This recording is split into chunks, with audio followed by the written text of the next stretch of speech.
श्रीमद् भागवत गीता यथारूप अध्याय 4 दिव्य ज्ञान। भगवान श्री कृष्ण ने कहा, मैंने इस अमर योग विद्या का उपदेश सूर्य देव विवस्वान को दिया और विवस्वान ने मनुष्यों के पिता मनु को उपदेश दिया और मनु ने इसका उपदेश इक्ष्वाकु को दिया।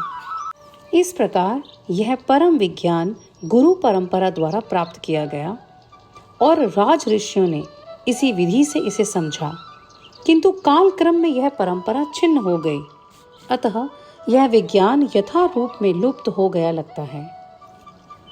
आज मेरे द्वारा वही यह प्राचीन योग यानी परमेश्वर के साथ अपने संबंध का विज्ञान तुमसे कहा जा रहा है, क्योंकि तुम मेरे भक्त तथा मित्र हो, अतः तुम इस विज्ञान के दिव्य रहस्य को समझ सकते हो। अर्जुन ने कहा, सूर्यदेव विवस्वान आपसे पहले हो चुके हैं, तो फिर मैं कैसे समझूं कि प्रारंभ में भी आपने उन्हें इस विद्या का उपदेश दिया था। श्री भगवान ने कहा, तुम्हारे तथा मेरे अनेकानेक जन्म हो चुके हैं, मुझे तो उन सब का स्मरण है, किंतु हे परंतप तुम्हें उनका स्मरण नहीं रह सकता।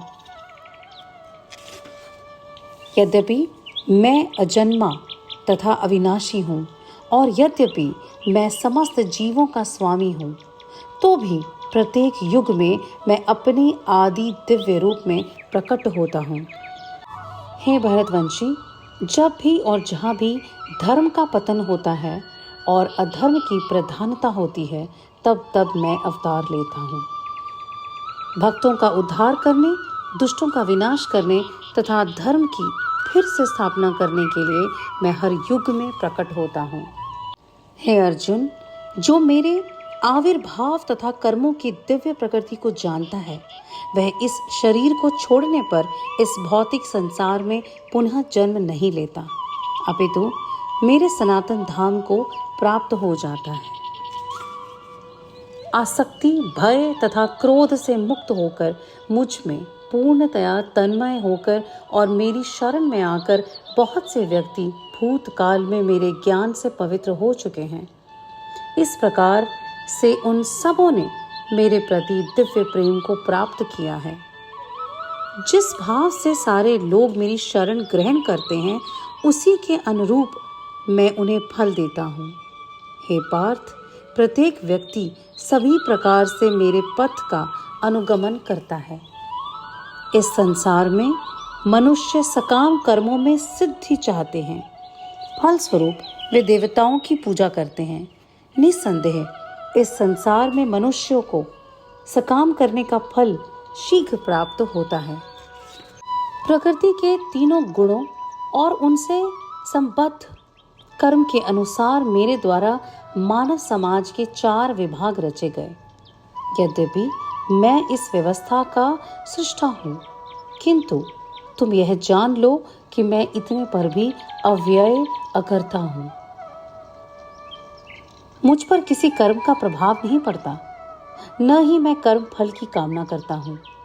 जो मेरे संबंध में इस सत्य को जानता है, वह भी कर्मों के फल के पाश में नहीं बंधता। प्राचीन काल में समस्त मुक्तात्माओं ने मेरी दिव्य प्रकृति को जान करके ही कर्म किया, अतः तुम्हें चाहिए कि उनके पद चिन्हों का अनुसरण करते हुए मेरे कर्तव्य का पालन करो। कर्म क्या है और अकर्म क्या है, इसे निश्चित करने में बुद्धिमान व्यक्ति भी मोहग्रस्त हो जाते हैं। अतएव मैं तुमको बताऊंगा कि कर्म क्या है, जिसे जानकर तुम सारे अशुभ से मुक्त हो सकोगे। कर्म की बारीकियों को समझना अत्यंत कठिन है, अतः मनुष्य को चाहिए कि वह यह ठीक से जाने कि कर्म क्या है, विकर्म क्या है और अकर्म क्या है। जो मनुष्य कर्म में अकर्म और अकर्म में कर्म देखता है, वह सभी मनुष्यों में बुद्धिमान है और सब प्रकार के कर्मों में प्रवृत्त रहकर भी दिव्य स्थिति में रहता है। जिस व्यक्ति का प्रत्येक प्रयास इंद्रिय तृप्ति की कामना से रहित रहता है, उसे पूर्ण ज्ञानी समझा जाता है। उसे ही साधु पुरुष ऐसा कर्ता कहते हैं जिसमें पूर्ण ज्ञान की अग्नि से कर्म फलों को भस्मसात कर दिया है। अपने कर्म फलों की सारी आसक्ति को त्याग कर सदैव संतुष्ट तथा स्वतंत्र रहकर वह सभी प्रकार के कार्यों में व्यस्त रहकर भी कोई सकाम कर्म नहीं करता। ऐसा ज्ञानी पुरुष पूर्ण रूप से संयमित मन तथा बुद्धि से कार्य करता है, अपनी संपत्ति के सारे स्वामित्व को त्याग देता है और केवल शरीर निर्वाह के लिए कर्म करता है। इस तरह कार्य करता हुआ वह पाप रूपी फलों से प्रभावित नहीं होता। जो स्वतः होने वाले लाभ से संतुष्ट रहता है, जो द्वंद्व से मुक्त है और ईर्ष्या नहीं करता, जो सफलता तथा असफलता दोनों में स्थिर रहता है, वह कर्म करता हुआ भी कभी नहीं बंधता। जो पुरुष प्रकृति के गुणों के प्रति अनासक्त हैं और जो दिव्य ज्ञान में पूर्णतया स्थित हैं, उसके सारे कर्म ब्रह्म में लीन हो जाते हैं। जो व्यक्ति कृष्ण भावनामृत में पूर्णतया लीन रहता है, उसे अपने आध्यात्मिक कर्मों के योगदान के कारण अवश्य ही भगवत धाम की प्राप्ति होती है, क्योंकि उसमें हवन आध्यात्मिक होता है और हवि भी आध्यात्मिक होती है। कुछ योगी विभिन्न प्रकार के यज्ञों द्वारा देवताओं की भली भांति पूजा करते हैं और कुछ परब्रह्म रूपी अग्नि में आहुति डालते हैं। इनमें से कुछ विशुद्ध ब्रह्मचारी श्रवण आदि क्रियाओं तथा इंद्रियों को मन की नियंत्रण रूपी अग्नि में स्वाहा कर देते हैं, तो दूसरे लोग नियमित गृहस्थ इंद्रिय विषयों को इंद्रियों की अग्नि में स्वाहा कर देते हैं। दूसरे जो मन तथा इंद्रियों को वश में करके आत्म साक्षात्कार करना चाहते हैं, संपूर्ण इंद्रियों तथा प्राणवायु के कार्यों को संयमित मन रूपी अग्नि में आहुति कर देते हैं। कठोर व्रत अंगीकार करके कुछ लोग अपनी संपत्ति का त्याग करके, कुछ कठिन तपस्या द्वारा, कुछ अष्टांग योग पद्धति के अभ्यास द्वारा अथवा दिव्य ज्ञान में उन्नति करने के लिए वेदों के अध्ययन द्वारा प्रबुद्ध बनते हैं। अन्य लोग भी हैं जो समाधि में रहने के लिए श्वास को रोके रहते हैं, प्राणायाम। वे अपान में प्राण को और प्राण में अपान को रोकने का अभ्यास करते हैं और अंत में प्राण अपान को रोककर समाधि में रहते हैं। अन्य योगी कम भोजन करके प्राण की प्राण में ही आहुति देते हैं। ये सभी यज्ञ करने वाले यज्ञों का अर्थ जानने के कारण पाप कर्मों से मुक्त हो जाते हैं और यज्ञों के फल रूपी अमृत को चख कर परम दिव्य आकाश की ओर बढ़ते चले जाते हैं।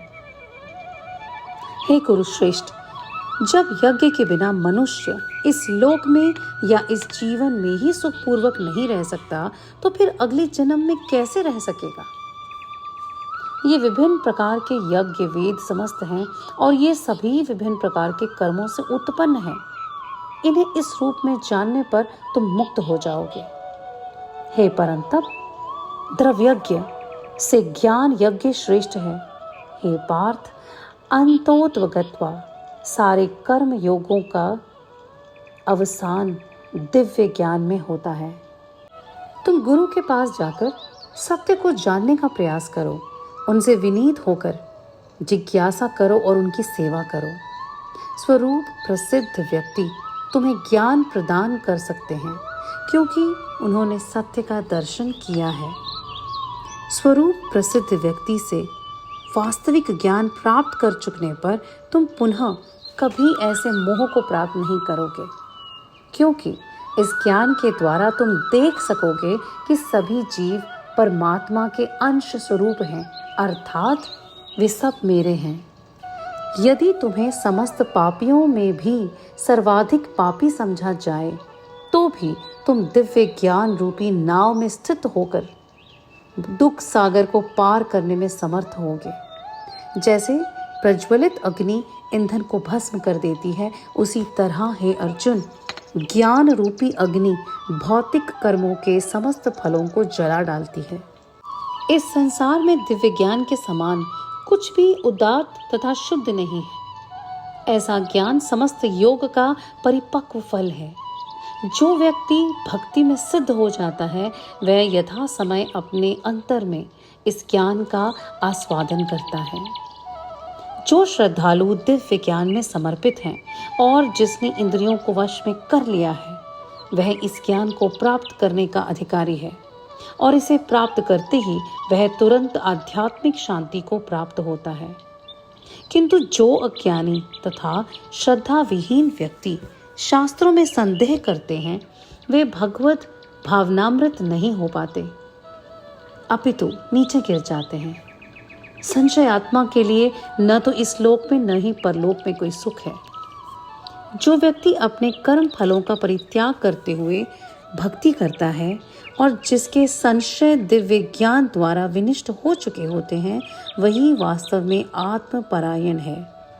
हे धनंजय, वह कर्मों के बंधन से नहीं बंधता। अतएव तुम्हारे हृदय में अज्ञान के कारण जो संशय उठे हैं उन्हें ज्ञान रूपी शस्त्र से काट डालो। हे भारत, तुम योग से समन्वित होकर खड़े हो जाओ और युद्ध करो। इस प्रकार श्रीमद् भगवद गीता के 4th अध्याय दिव्य ज्ञान का भक्ति वेदांत तात्पर्य पूर्ण हुआ। धन्यवाद।